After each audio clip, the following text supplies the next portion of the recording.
similar conduct is being indulged in by the opposition in the parliament.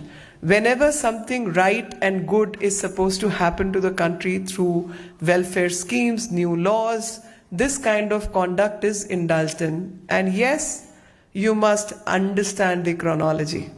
The chronology is, there is something like Data Protection Act, a joint parliamentary committee, which I was chairing and was assigned, a task assigned to me by the Honorable Speaker. All the members of opposition worked on it in a most transparent manner.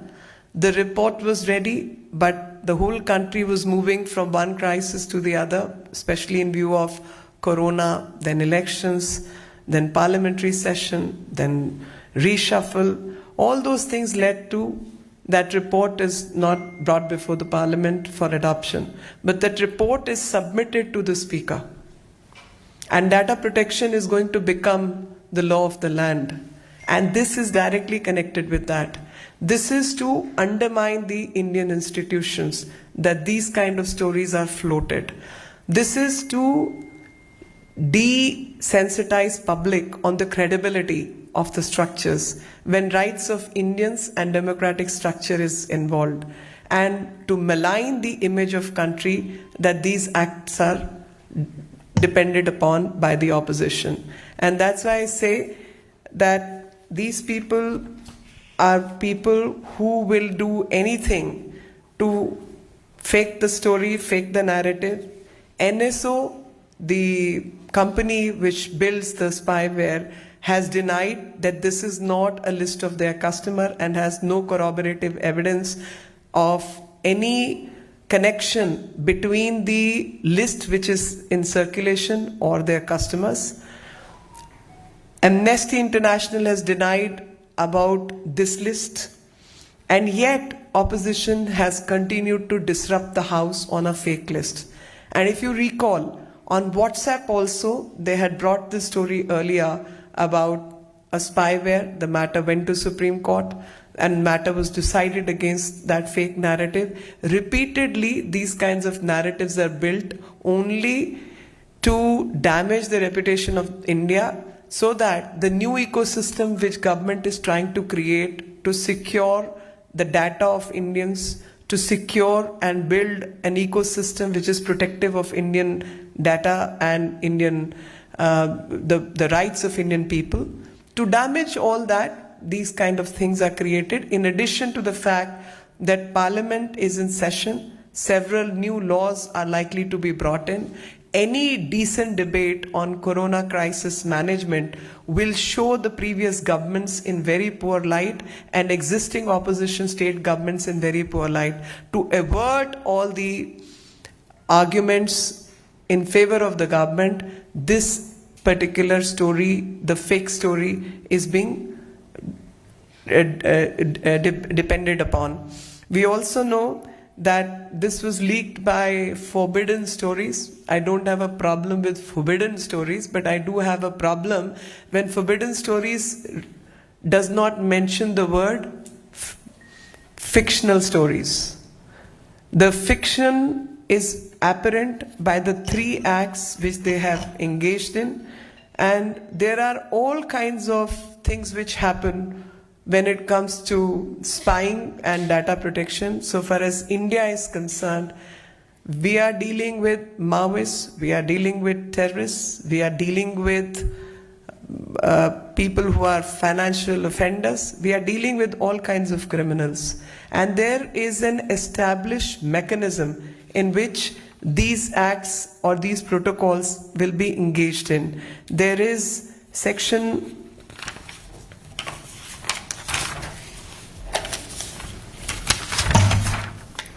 5(2) of the Indian Telegraph Act 1885, and there is Section 69 of the IT Act 2000.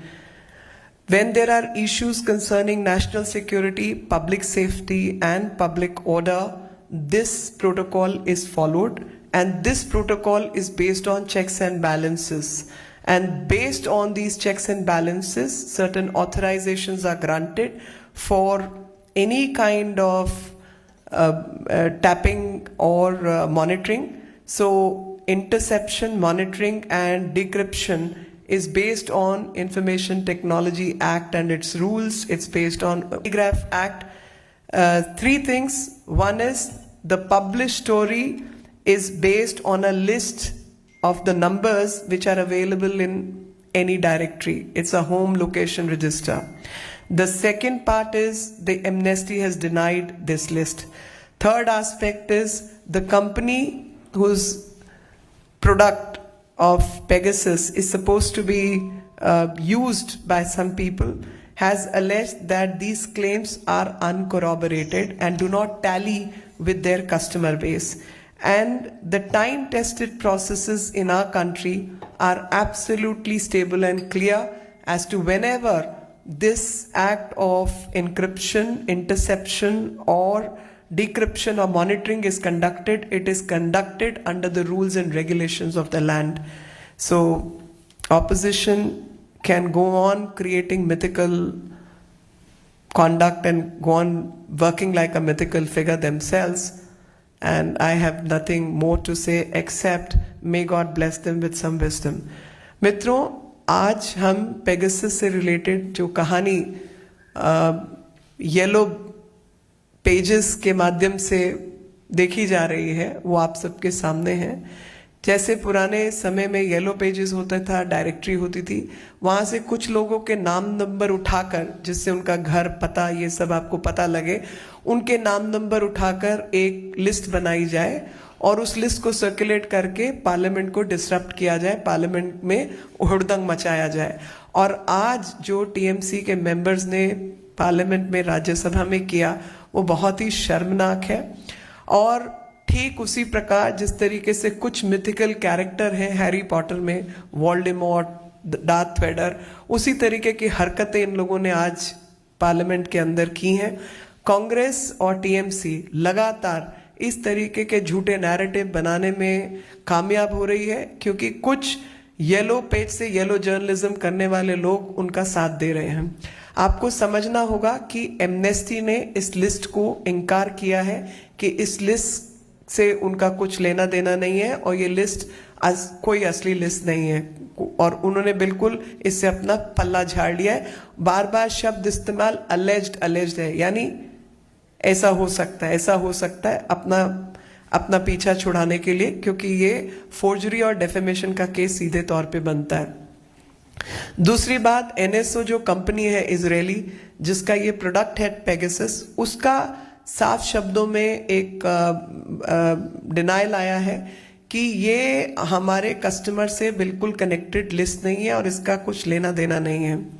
तीसरी बात है कि भारत के अंदर अगर कहीं भी tapping होती है या जब निगरानी की जाती है तो वो अपराधियों के ऊपर, जैसे माओइस्ट हैं, टेररिस्ट हैं, जो कि पब्लिक सेफ्टी, पब्लिक ऑर्डर और नेशनल सिक्योरिटी की हरकतें जहाँ होती हैं उसकी एक बिल्कुल ऑथोराइज प्रोटोकॉल है। उसमें बल्कि बहुत सीनियर लोगों के उसमें हस्ताक्षर होते हैं, कैबिनेट सेक्रेटरी से लेके तमाम लोग उसमें जुड़े हुए होते हैं, और उसी के आधार पर इस तरीके का काम कुछ सर्कमस्टांसेस के अंदर कुछ समय पर किया जा सकता है। भारत को लगातार बदनाम करने की ये कोशिश है और इस प्रयास के कुछ कारण आप सबके सामने होने चाहिए। सबसे पहले तो मैं आपको बताना चाहती हूँ कि बहुत गलत तरीके से भारत में स्थित जो भारतीयों का डाटा है उसका गैर जिम्मेदार और गैर कानूनी इस्तेमाल हो रहा है, और इसी कारण से भारत सरकार ने एक जेपीसी का गठन किया था जिसको डाटा प्रोटेक्शन की जेपीसी कहा जाता है, PDP, personal data protection act को लेकर, और उसकी रिपोर्ट तैयार हो चुकी थी। उस रिपोर्ट पे हस्ताक्षर भी हो चुके थे, लेकिन वो रिपोर्ट पब्लिक में आ नहीं पाई क्योंकि लगातार कोरोना महामारी का जंजाल सबके जीवन में रहा, और साथ ही देश में इलेक्शन होते रहे, फिर कैबिनेट रीशफल हुआ, और उन सब के चलते उसकी जो एडॉप्शन है वो डिले हुई। लेकिन वो रिपोर्ट